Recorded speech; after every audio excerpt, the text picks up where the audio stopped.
तो एक ही एक बात कर रहे हैं, रोजाना पढ़ने को मिलता है। 2 मंत्री कहते हैं कि एसआई की भर्ती निरस्त होगी, तीसरा कहता नहीं होगी, चौथा अफसर कहता है कि ये हो गया, पांचवा कहता है ये हो गया। भाई साहब, ये सर्कस दिखाना तो बंद करो। जो निर्णय लेना हो निर्णय लो और नई भर्तियां निकाल करके नौजवानों को, बेरोजगारों को रोजगार देने का काम करो। ये पर्ची की सरकार भ्रमण, भाषण और भ्रमित पे पहुंची और उसके बाद में सर्कस बन गया।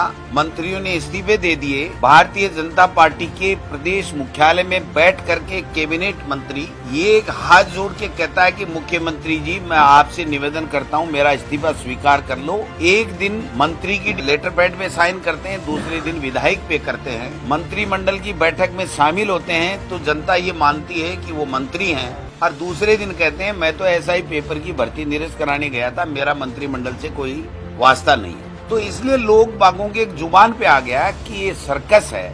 और अब यूटर्न सरकार बन गई है। और यूटर्न सरकार इसलिए बन गई कि एक भी फैसला ये अपना लागू नहीं करवा पा रहे हैं। आप देखिए, शिक्षा विभाग जैसा विभाग जिसके अंदर इन्होंने पहले कहा था कि 100 दिन में हमारी ट्रांसफर पॉलिसी को हम शामिल करेंगे, इन्होंने वापस यूटर्न ले लिया। उसके बाद में मोबाइल पर प्रतिबंध लगाया, उसको वापस ले लिया। फिर उन्होंने कहा कि प्रारंभिक शिक्षा पंचायती राज से 6D के माध्यम से हम माध्यमिक शिक्षा में इनको ट्रांसफर करेंगे, वो वापस ले लिया। फिर कहा था कि जो सरप्लस टीचर्स हैं, जो अगेंस्ट पोस्ट बैठे हुए हैं, उन लोगों को हम समायोजन करेंगे, जो रिक्त पोस्टें हैं उनके ऊपर, उन्होंने वो भी नहीं किया। फिर मंत्री जी ने कहा कि दूध योजना बंद करके हम मोटे अनाज की योजना लाएंगे, उसको भी नहीं किया।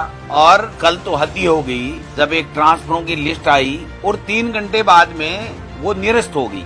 और यूडीएच मंत्री जारी करते हैं कि हमारे सेवर सदस्य जो नगर पालिका, नगर परिषद, नगर निगमों में, उसको भी 24 घंटे में निरस्त हो गई। तो मैं समझता हूं कि ये यूटर्न सरकार बन चुकी है। इसलिए जनता का इनसे मोह भंग हो चुका है। जनता के वेलफेयर के लिए इन्होंने गर्मियों में न पानी की व्यवस्था की लोगों के लिए, न बिजली की व्यवस्था कर पाए। बरसात में सड़क टूटी पड़ी है, उनकी बात नहीं कर पाए।